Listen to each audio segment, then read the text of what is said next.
Hello, everyone, and I hope all of you are doing perfectly fine. So, today I'm here with my third lecture of cell injury. So, today we'll be discussing about cellular adaptation. So, see, initially, when we were reading the starting topics of cell injury, what I had told you, okay, suppose if there is injury to cell, any kind of injury to the cell, what happens is that cell tries to adapt to the situation, है ना? तो उसमें क्या होता है, पहले आपके cellular adaptations होते हैं, अगर सेल अडेप्ट नहीं कर पाती है तो इंजरी होती है. That is also basically of two types which we have already read it, reversible and irreversible.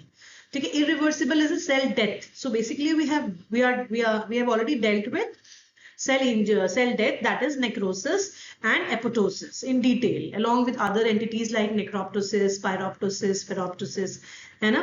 So now this is the initial part, like जब सेल कुछ इंजूरियस स्टिमुलस आते हैं, वो सेल को इंज्योर करने की कोशिश करते हैं. ठीक है, so what happens, cell tries to adapt to it by increasing its size, by decreasing its size, by increasing the number of the cells, by increasing the size of the cells. ठीक है, कुछ metaplastic dysplastic change लाके, so what happens is cell क्या करता है, उस that you can say difficult situation ko the cell tries to deal with it by adapting. So this is response to any kind of stress which the cells have dealt with. Fine. So this is in order to, why cells do these, undergo these kind of adaptation, to meet the physiological demand. Suppose कुछ cell को ज्यादा वो काम करना पड़ रहा है, ठीक है, तो वो हाइपरट्रोफी हो जाती है उसकी. ठीक है, हाइपरप्लेजिया, प्रेग्नेंट यूट्रस का एग्जांपल लो, उसमें क्या होता है कि साइज बढ़ जाती है यूट्रस की, सेल्स के नंबर बढ़ जाते हैं. ठीक है, तो that is not lethal. It can be seen in response to your pathological injury or in case of increased physiological demand which our body needs. ठीक है, so adaptation can be physiological and pathological adaptation. So moving on to our next slide, see, so these adaptive responses, see, these are reversible. So when we remove the injurious stimuli, जब आप stimulus withdraw कर लोगे तो slowly cell will come to its normal structure and functioning. ठीक है, but if अगर वो irritant stimuli या injurious stimuli persist करेगा तो the cells may undergo cell death. ठीक है, so this is basically survival of the fittest. जो cell adapt कर जाते हैं उस situation को, so they if the cells are able to deal with the injurious stimuli, so they survive. Otherwise they undergo cell death. So basically it is survival of the fittest or survival of the adaptable, you can say. ठीक है, जो adapt कर पाई cell according to the injurious stimuli, so they will survive. Otherwise they will not. So just a diagram है. So normal cell हमने देखा, ठीक है. So हम broadly adaptation, reversible cell injury, irreversible cell injury. Adapt नहीं कर पाई तो reversible हो जाएगा. रिवर्सिबल इंजरी में हमने देखा था इंट्रासेलुलर एक्यूमुलेशन हो जाते थे, पिगमेंट्स वगैरह. Then you have degeneration, different kind of dystrophic calcification, metastatic calcification. So हो सकते हैं स्ट्रेस अगर हम रिमूव कर देते हैं तो वो नॉर्मल सेल आ जाता है, नॉर्मल फंक्शनिंग वगैरह में. ठीक है, इरिवर्सिबल इंजरी में जब सेल डेथ होती है, जैसे कोई जो 5 एंटिटीज हमने पढ़े थे in detail, so that is there is no point of return. ठीक है, cell can not come back to its normal structure और फंक्शनिंग. सो एट्रोफी, ये जो अडेप्टेशन जो हमें आज पढ़ने हैं, so these are basically of 5 types which we'll be dealing with. First is atrophy, hypertrophy, hyperplasia, metaplasia and dysplasia. So in these conditions, if the stress factor is removed, the cell will come back to its normal structure and normal functioning. Fine. So पहली entity जो हमें पढ़नी है, that is in cellular adaptation, is atrophy. So atrophy, what is atrophy? Atrophy आप term से देखो, it's shrinkage basically, you can say. So there is reduction in the number and size of the cells. ठीक है, ultimately leading to decrease in size of the organ or the body part. ठीक है, physiological atrophy हम कहाँ, जो normal होने हैं body में. ठीक है, these are the normal physiological mechanism which happens. So you can say lymphoid tissue with age, बच्चों में ज्यादा होते हैं, then with age it decreases, undergo atrophy. ठीक है, thymus gland in adult life, it is big when in kids and it gradually decreases. Gonads after menopause, atrophy हो जाती है ovarian follicular substructures की. Brain with aging, so age related changes brain में ज्यादा होते हैं, so that is because of cerebral atrophy, you can say. Then osteoporosis with reduction in size of the bony trabeculae. So these all are due to ageing. क्या होता है कि बोनी ट्रेबैक्यूली reduction हो रही है, सम सेलुलर मैकेनिज्म से keep on going and then osteoporosis हो जाती है पेशेंट्स में. ठीक है. Then after giving child birth uterus decreases in size, significantly decreases. ठीक है. So that is, these all are atrophy. Pathological atrophy कब होगी? सपोज इश्केमिक एट्रोफी है. ठीक है. ब्लड सप्लाई रुक गया है, that portion is not receiving adequate blood supply, so atrophies decrease. उसको अडेप्ट करने के लिए सेल क्या करता है? सेल्स की साइज छोटी हो जाती है, सेल के नंबर्स कम हो जाते हैं, so they will need less amount of nutrition to survive. ठीक है. स्टारवेशन में भी सेल अपने आप को छोटा कर लेता है, so there all the needs become less. Fine. Then disuse atrophy. कोई limb suppose example आप यूज नहीं करते हो. ठीक है. पैरालाइज पेशेंट्स में आप देखोगे, पेशेंट अगर पैराप्लेजिया है पेशेंट को, ठीक है, patient is not able to lift his leg, paralysed है दोनों लेग्स उसके, सो डिसयूज एट्रोफी हो जाएगी. उसके जो आप देखोगे लेग्स होंगे वो पतले हो जाते हैं. ठीक है. So because those are being not, limbs are not being used by the patient. ठीक है. फॉर वॉकिंग, सो यूज नहीं हो रहा, so ultimately leading to disuse atrophy. Similarly neuropathic atrophy होती है. नर्व, अगर कुछ नर्व डैमेज हो रहा हो उस एरिया में, तो that area nerve is not functioning properly, वहां एट्रोफी हो जाएगी. Endocrine pressure atrophy, some developmental disorders may you see atrophy of some different structures, and idiopathic where no cause can be determined. So morphology अब जब हम देखते हैं कैसा, cells जो होते हैं they become smaller but they are not dead. ठीक है. When that inciting factor or injurious stimuli is removed, अगर functioning अब बार बार उस पेशेंट को प्रैक्टिस करवाओगे तो वो चलना शुरू कर देगा अगर, तो उसके जो लेग के स्ट्रक्चर होंगे that will come to normal slowly and gradually.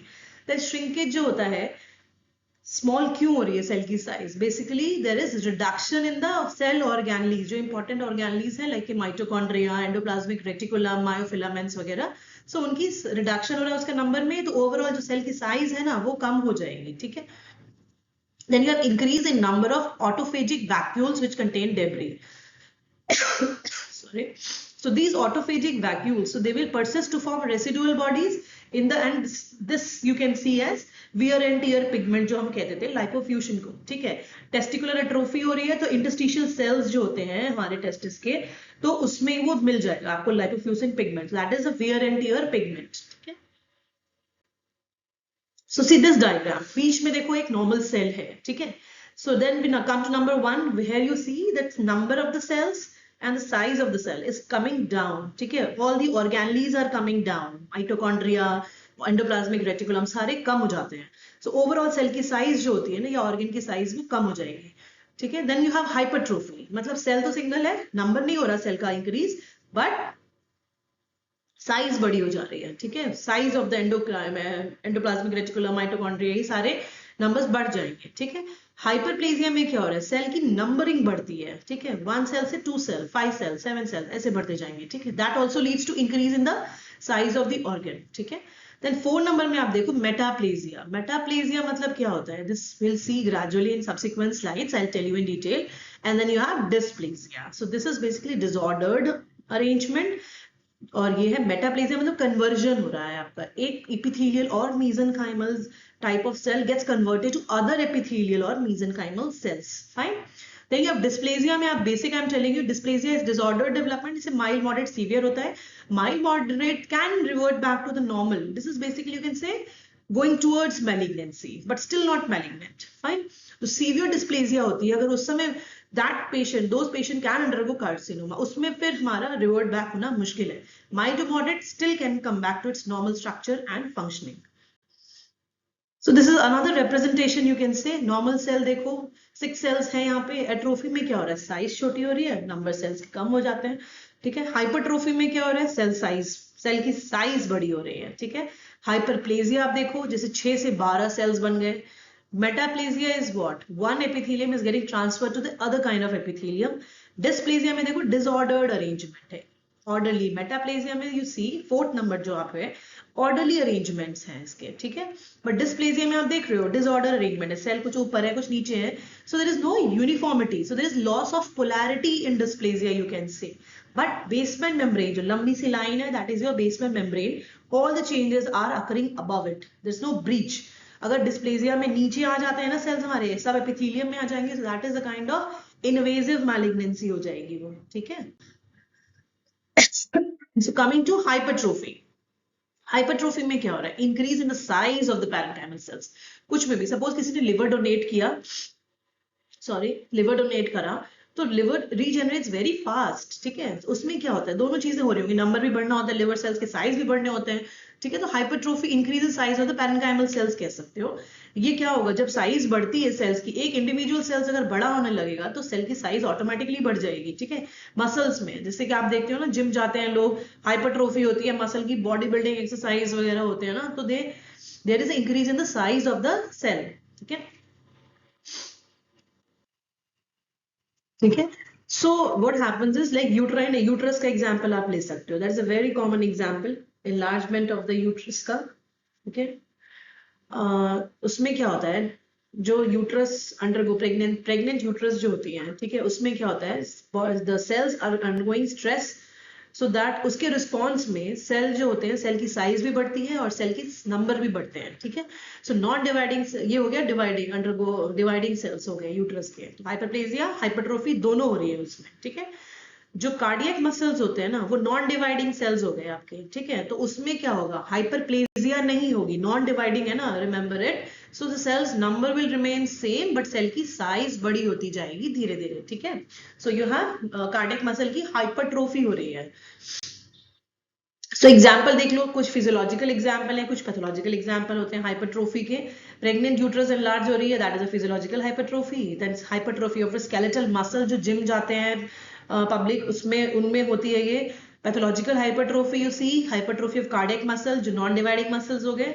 Then you have smooth muscle cell की हाइपरट्रोफी हो रही है, ठीक है। कंपेंसेटरी हाइपरट्रोफी होती है, कंपेंसेटरी मतलब इन, जैसे अगर suppose liver cell, liver donate करा, जैसे मैंने बताया था, तो लिवर डोनेट किया, तो जो उसके जो रेजिडुअल लिवर है उसमें वो बॉडी को नॉर्मल फंक्शनिंग के लिए वो क्या करेंगे, खुद डिवाइड होना शुरू हो जाते हैं, तो वो इंक्रीज भी होती है उनकी साइज, ठीक है।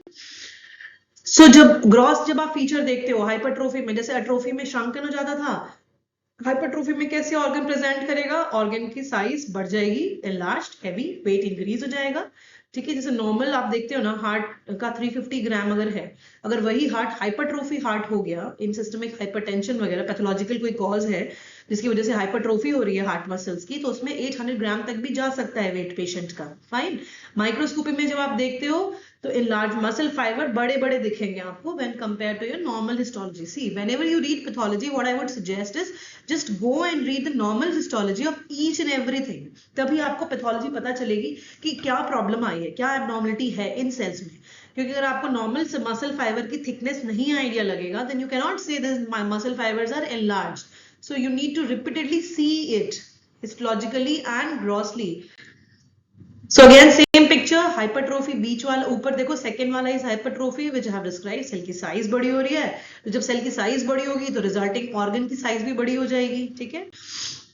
सेम पिक्चर, थर्ड डायग्राम है hypertrophy when you compare with a normal cell. See, basement membrane is intact, the cells are just orderly arranged above your basement membrane, but the size of the cells have increased. Then coming to third entity, it is hyperplasia. So hyperplasia मैंने बताया जैसे कि number of cells बढ़ रहे हैं इसके, ठीक है। तो नंबर भी अगर सेल्स के बढ़ रहे हैं तो भी सेल की साइज या ऑर्गन, सेल की साइज मतलब ऑर्गन का साइज बढ़ेगा, ठीक है। सो सी hyperplasia hypertrophy usually go together in some dividing cells, you can say. Non dividing में तो कोई ऑप्शन ही नहीं है, हाइपरप्लेजिया होगी नहीं, वहां पे आपको सिर्फ हाइपरट्रोफी दिखेगा, ठीक है। So hyperplasia is basically recruitment, ज्यादा सेल्स आ रहे हैं from the resting phase, G naught phase जिसे हम कहते हैं, विच विल अंडरगो माइटोसिस, ठीक है, when stimulated, fine.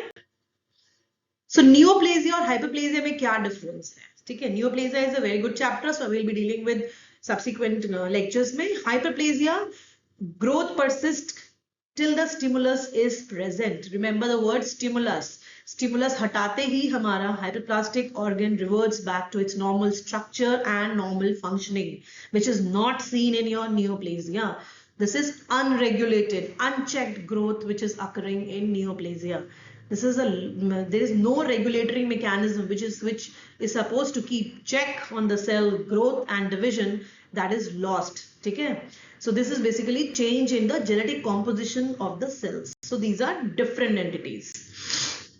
So hyperplasia का एग्जांपल देखो, फिजियोलॉजिकल है कुछ, hormonal hyperplasia, increase in the breast gland in response in during lactation, ठीक है, और प्रेगनेंसी।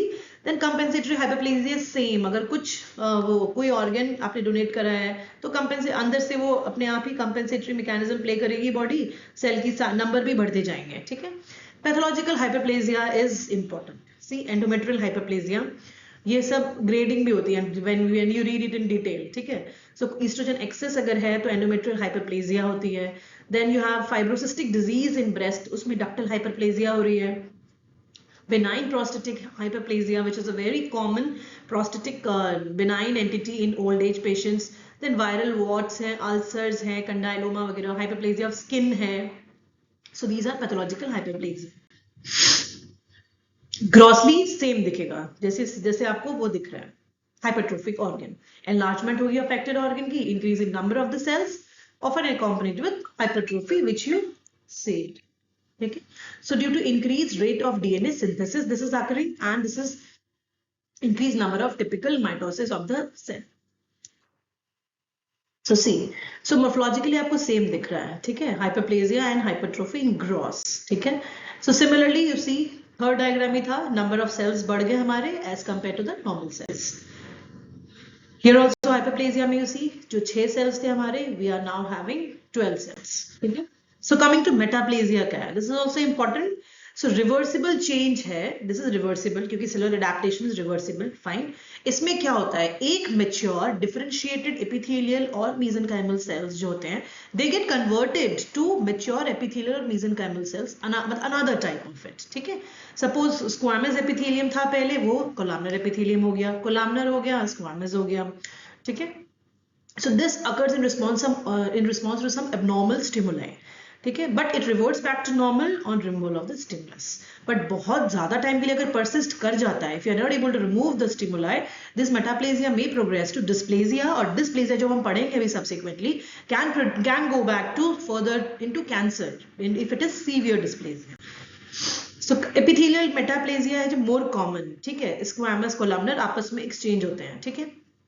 सो मेटाप्लास्टिक चेंज जो हो रहा है कुछ फ्रैगमेंट में भी हो सकता है, ठीक है। पूरी लाइनिंग कोलामनर थी, कुछ एरियाज के स्क्वामस हो गए, पूरी लाइन स्क्वामस थी, कुछ एरियाज के कोलामनर हो गए, ठीक है।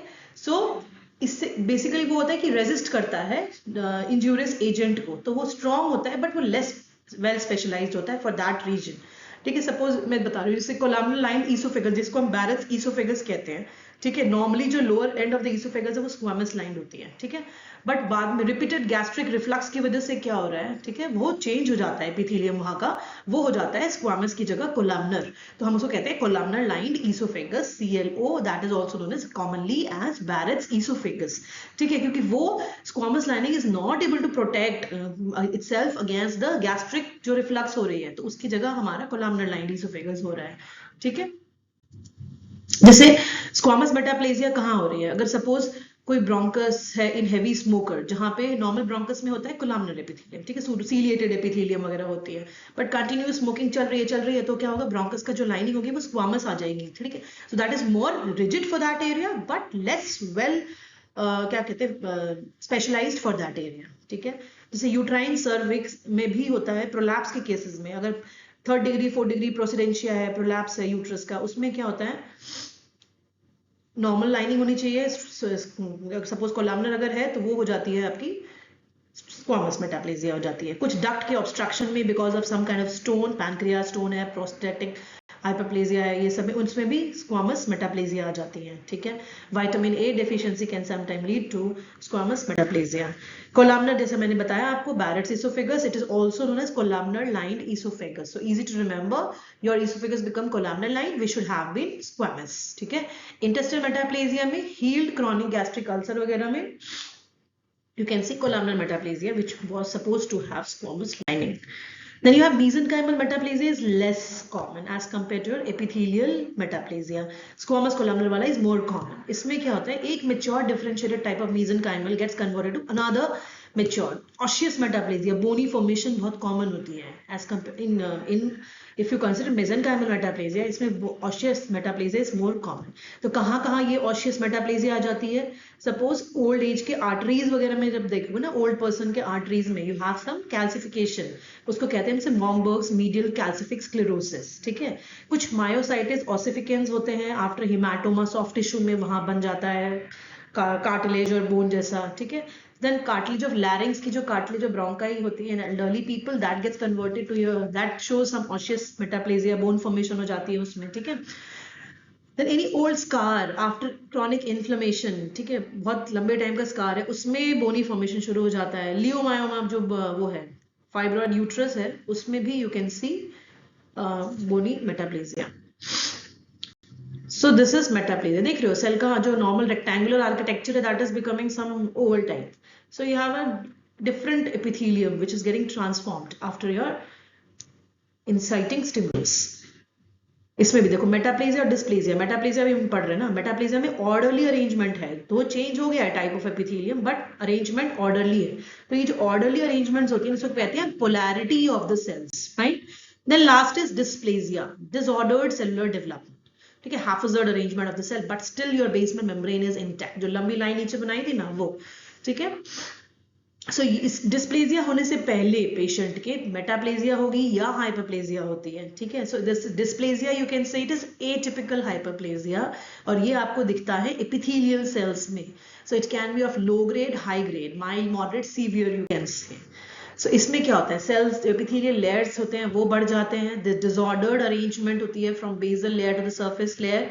Then you have loss of basal polarity. Polarity में बताया ना कि डिसऑर्डर अरेंजमेंट है, और न्यूक्लियाई जो होती है ना, so it should be in a proper linear arrangement to your basement membrane. Here it's lying away from the basement membrane. You can say ordered, it's not orderly arrangement, it's a haphazard arrangement. Then you have pleomorphism, size and shape irregular हो जाते हैं इसके cellular cell के और nucleus के. So there is a variation in size and shape of the cells and nucleus. Then you have increased nucleocytoplasmic ratio, मतलब nucleus और cytoplasm की size बढ़ जाती है. See, these characteristic feature will read in detail in neoplasia chapter, जहां हम dysplasia, neoplasia बहुत detail में malignancy पढ़ेंगे. So these are the malignancy के फीचर शुरू होने वाले हैं यहाँ पे है dysplasia में. ठीक है, न्यूक्लियर हाइपोक्रोमैटिज्म, जो न्यूक्लियर का कलर होता है क्रोमैटिन, दैट इज अगर लाइट कलर है, so that will become darker in color you can say. ठीक है, माइटोटिक एक्टिविटी बढ़ रही है. Dysplasia is progressing towards neoplasia. Fine. So इसमें mitotic activity बढ़ती है because of accelerated cell population. जो हम sin 1, 2, 3 आप पढ़ोगे गायनी में, जब हम सिस्टमिक चैप्टर्स में जाएंगे, this cervical intraepithelial neoplasia 1, 2, 3 mild, moderate, severe. ठीक है, उस केस में डिस्प्लेजिया है, but still your basement membrane is intact, so dysplasia है.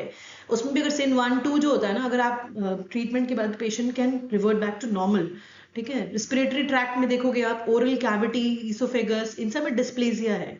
ठीक है, so this is basically because of chronic irritation और प्रोलॉन्ग्ड इन्फ्लेमेशन अगर लंबे टाइम तक चल रहा है. So these can land up in the disorderly and pre-malignant features, you can say, to the give pre-malignant features to the cell. So this is dysplasia. इसमें देख लो cell की साइज बड़ी हो रही है, न्यूक्लियर साइटोप्लाज्मिक रेशियो बड़ा हो जाता है. ठीक है, न्यूक्लियोलाई आने लगेंगे, हाइपोक्रोमैटिक डार्क न्यूक्लियाई हो जाएगा. ठीक है,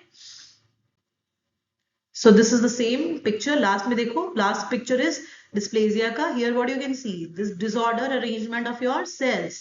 ठीक है, haphazard arrangement and nuclei not lying along the basement membrane, away from the basement membrane. So these basically today what we have read, the different 5 adaptations: atrophy, hypertrophy, hyperplasia, then you have read metaplasia and dysplasia.